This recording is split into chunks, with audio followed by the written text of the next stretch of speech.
అందరికీ నమస్తే అండి. నేను మీ Vanitha. Welcome back to Vanitha creates. ఈరోజు మన వీడియోలో సమ్మర్ వచ్చేసింది. ఎండలు బయట మండిపోతున్నాయి కదా! అందరికీ చల్ల చల్లగా ఏదో తినాలనిపిస్తుంది. మొన్న శివరాత్రికి తెచ్చిన ఫ్రూట్స్ ఎలాగో మిగిలిపోయి ఉంటాయి కదా! అవన్నీ ఒకేసారి తినలేము కాబట్టి పిల్లలకి, పెద్దవారికి ఈ విధంగా ఫ్రూట్ సలాడ్ని చేసి పెట్టండి. చాలా ఇష్టంగా తింటారు. చాలా చాలా ఈజీ మెథడ్లో చూపించబోతున్నాను. స్పెషల్గా ఏదైనా తినాలనిపించినప్పుడు ఈ విధంగా ట్రై చేయండి. పిల్లలకి అన్ని రకాల ఫ్రూట్స్ తినబెట్టాలి అనుకుంటే ఈ విధంగా మనం మాయ చేసి చేయాల్సిందే. ఎందుకంటే అందులో మనం ఏమేమి వేసామనేది కూడా తెలియకుండా పిల్లలు ఇష్టంగా తినేస్తారు. ఇలా చిన్న చిన్న టిప్స్ పాటిస్తూ ఫ్రూట్ కస్టర్డ్ని మనం క్రీమీగా పర్ఫెక్ట్ కన్సిస్టెన్సీతో ఎలా చేసుకోవాలి అనేది మీరు వీడియో స్కిప్ చేయకుండా చూస్తేనే అర్థమవుతుందండి. దయచేసి వీడియోని స్కిప్ చేయకుండా చూడండి. అలాగే సబ్స్క్రైబ్ చేసుకోవడం కూడా అస్సలు మర్చిపోవద్దు. ఎందుకంటే మంచి మంచి వీడియోస్ని షేర్ చేయబోతున్నాను కాబట్టి మీరు నాకు సపోర్ట్ చేస్తారని అనుకుంటున్నాను. చూసారు కదా, నేను చెప్పిన కొలతలతో ఎగ్జాక్ట్గా ఫాలో అయితే ఫ్రూట్ కస్టర్డ్ అనేది అటు పల్చగాను కాకుండా ఇటు తిక్కుగాను కాకుండా పర్ఫెక్ట్గా వస్తుంది.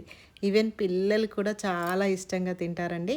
ఇక మీరు ఆలస్యం చేయకుండా ఫ్రూట్ సలాడ్ని హెల్దీ వేలో ఎలా చేసుకోవాలి అనేది మీరు ఈ వీడియోలో చూసేయండి. డెఫినెట్గా మీరు కూడా ఈ విధంగా ట్రై చేసి చూడండి. నేను చెప్తున్నాను కదా, కంపల్సరీగా మీకు నచ్చుతుంది. పైన కొంచెం డ్రై ఫ్రూట్స్తో గార్నిష్ చేసి ఇచ్చారనుకోండి, ఫిదా అవ్వాల్సిందే. ముందుగా నేను ఇక్కడ ఒక హాఫ్ లీటర్ వరకు పాలను ఒక గిన్నెలో పోసి వేడి చేస్తున్నానండి.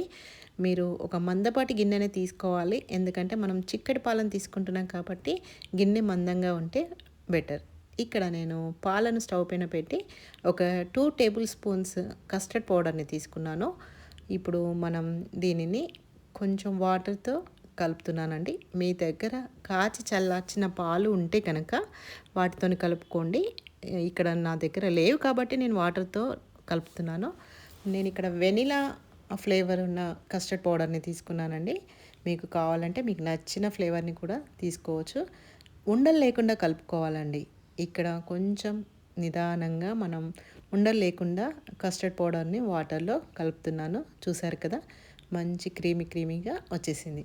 నెక్స్ట్ మన పాలని మధ్య మధ్యలో కలుపుతుండాలండి. ఎందుకంటే చిక్కడి పాలను తీసుకున్నాం కాబట్టి కంపల్సరిగా కింది భాగంలో అడగంటుతుంది. అందుకని మధ్య మధ్యలో అటు పాలను కలుపుతూ ఇటు కస్టర్డ్ని కలిపి పెట్టుకోవాలి. చూసారు కదా, ఇలా ఒక పొంగు వచ్చేంత వరకు పాలను మరగనివ్వాలి. పాలు ఎంత చిక్కపడితే మన కస్టర్డ్ అనేది అంత టేస్టీగా ఉంటుంది. ఇలాంటి చిన్న చిన్న టిప్స్ పాటిస్తేనండి కరెక్ట్గా చేసుకోవచ్చు.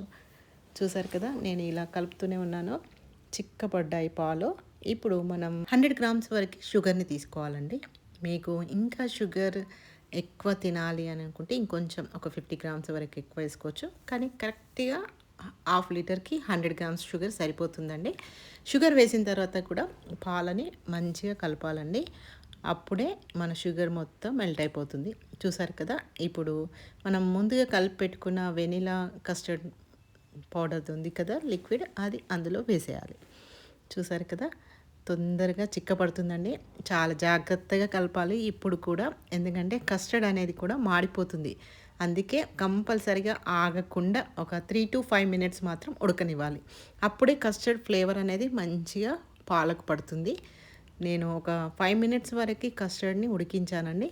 అది ఒక ఉడకడం అంటారు చూడండి, అంతవరకు దానిని ఉడకనివ్వాలి. అప్పుడే మనకు మంచి క్రీమీ టెక్స్చర్ అనేది వస్తుందన్నమాట. మన కస్టర్డ్ అనేది చిక్కబడుతుంది. చూసారు కదా, అంత చిక్కగా అయ్యేంత వరకు కలుపుతుండాలండి. ఇలాంటి చిన్న చిన్న పనులే ఓపికతో చేసామనుకోండి, మన ఏ రెసిపీ అయినా మంచిగా కుదురుతుందని నా అభిప్రాయం. మీరేమంటారు? హడావుడిగా చేసామనుకోండి, అది ఎక్కడో ఒక దగ్గర తేడా కొడుతుంది. అందుకే చాలా ఇలాంటివి చేసేటప్పుడు చాలా నిదానంగా చేయాలి. నేను స్టవ్ని కట్టేశాను. మనకి ఇది తొందరగా చల్లారాలంటే ఒక టిప్ చెప్పనా?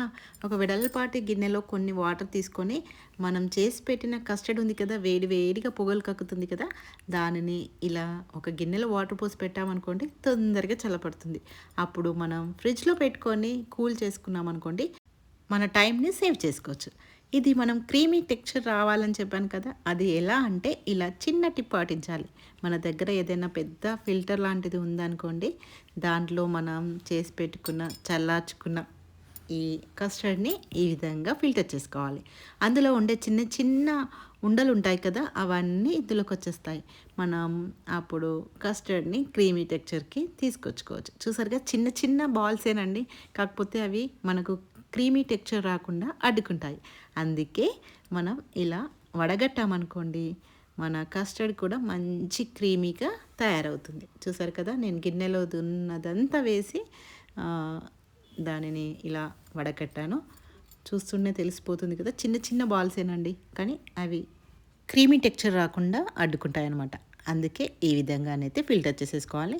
చూసారు కదా, ఈ విధంగా ఒకసారి కలుపుకున్నామంటే మంచి క్రీమీగా రెడీ అయిపోయింది. దీనిని మనం ఎంత బాగా కూల్ చేసుకుంటే అంత బాగుంటుందన్నమాట. నేనైతే 3 to 4 అవర్స్ అయితే ఫ్రిడ్జ్లో పెట్టేశాను. ఈవినింగ్ టైంలో పిల్లలు వచ్చేసరికి రెడీగా బయట పెట్టుకున్నాం అనుకోండి, ఫ్రూట్స్ని కూడా ఈ విధంగా ఈవెన్గా కట్ చేసి పక్కన పెట్టుకోవాలి. ముందుగానైతే నేను ఇక్కడ ఒక కప్పు యాపిల్స్ తీసుకున్నానండి. నేను ఇది ఒక 1/2 లీటర్ పాలతో చేశాను కదా, మీరు ఈ విధంగా ఒక్కొక్క ఫ్రూట్ని ఈ విధంగా కట్ చేసుకోవాలండి. నేను ఇక్కడ నెక్స్ట్ బ్లాక్ గ్రేప్స్ వేస్తున్నాను, తర్వాత బనానా వేసాను. బనానాను మాత్రం ముందుగానైతే కట్ చేసుకోకండి. మీరు ఏ టైంకి అయితే ఫ్రూట్స్ కలపాలనుకుంటున్నారో ఆ టైంకి మాత్రమే కట్ చేయండి, ఎందుకంటే బనానా తొందరగా నల్లపడుతుంది. తర్వాత ఇక్కడ సపోటాను కూడా వేసాను. తర్వాత మనం మస్క్ మిలన్ ఉంటుంది కదా, అది కూడా ఒక కప్పుడు వేసానండి. మీరు కావాల్సిన అన్ని ఫ్రూట్స్ వేసుకోవచ్చు. నా దగ్గర అయితే ఇవి మాత్రమే ఉన్నాయి, నేను వీటితో సరిపెట్టేశాను. లాస్ట్లో పొమగ్రానైట్ సీడ్స్ వేసానండి. పొమగ్రానైట్ సీడ్స్ కొన్ని పక్కన పెట్టుకున్నారనుకోండి, లాస్ట్కి ట్యాపింగ్ లాగా పనిచేస్తాయి. చూసారు కదా, నేను కొన్ని గింజలను మాత్రం పక్కన పెట్టేశాను. ఇప్పుడు వీటిని అన్నిటినీ ఒక స్పూన్తో మంచిగా కలపాలండి. అప్పుడే మన ఫ్రూట్ సలాడ్ అనేది టేస్టీగా రెడీ అవుతుంది. చూసారు కదా, నేను ఇక్కడ స్పూన్ పెట్టేశాను. ఇప్పుడు మనకు ఈ కస్టర్డ్ అనేది కొంచెం చిక్కగా కనపడుతుంది కదా, మనం ఈ ఫ్రూట్స్ అన్నీ వేసి కలిపాం కాబట్టి కొంచెం పల్చగా అవుతుందండి. ఎందుకంటే ఫ్రూట్స్లలో వాటర్ క్వాంటిటీ ఉంటుంది కాబట్టి అవన్నీ వేసి మిక్స్ చేయడం వల్ల మనకు కరెక్ట్ కన్సిస్టెన్సీతో మన ఫ్రూట్ సలాడ్ అయితే రెడీ అయిపోతుంది. చూస్తుంటూనే నోరూరుతుంది కదా. ఇప్పుడు మనం ఒక మంచి కప్లో వేసి వడ్డించామనుకోండి, పిల్లలు మాత్రం ఇష్టంగా తింటారండి. మీరు డెఫినెట్గా ఈ రెసిపీని తయారు చేసుకోండి. వందలు పెట్టి రెస్టారెంట్లో తినే బదులు ఈ విధంగా మనం ఇంట్లోనే ఈజీగా మన పిల్లలకి, పెద్దవారికి, ఎవరైనా బంధువులు వచ్చినప్పుడైనా ఈ రెసిపీ చేసి పెట్టండి, అందరూ ఫిదా అవ్వాల్సిందే. పైన కొన్ని ఫ్రూట్స్తో ఇలా డెకరేట్ చేసి ఇచ్చారనుకోండి, చాలా అంటే చాలా యమ్మీగా ఉంటుంది.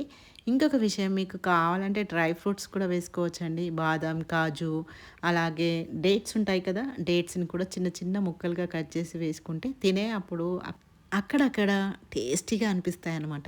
చూసారు కదా, నచ్చిందా మీకు? మీరు ఈ విధంగా ఒకసారి ట్రై చేసి చూడండి. డెఫినెట్గా మీకు, మీ పిల్లలకి నచ్చుతుందని అయితే అనుకుంటున్నాను. సమ్మర్ స్పెషల్ ఫ్రూట్ సలాడ్ని ఈ విధంగా ట్రై చేసి కింద కామెంట్ బాక్స్లో కామెంట్ చేయండి. మీకు నచ్చుతుందని అయితే అనుకుంటున్నాను. మీ సపోర్ట్ ఇలాగే ఎల్లప్పుడూ నాకు ఉంటుందని ఆశిస్తూ. చూసారు కదా, కరెక్ట్గా కన్సిస్టెన్సీ వచ్చేసింది. నేను చెప్పిన కొలతలతో మీరు ఇలా ట్రై చేసి చూడండి. If you like the video, please like, share and subscribe to my channel. Thank you for watching.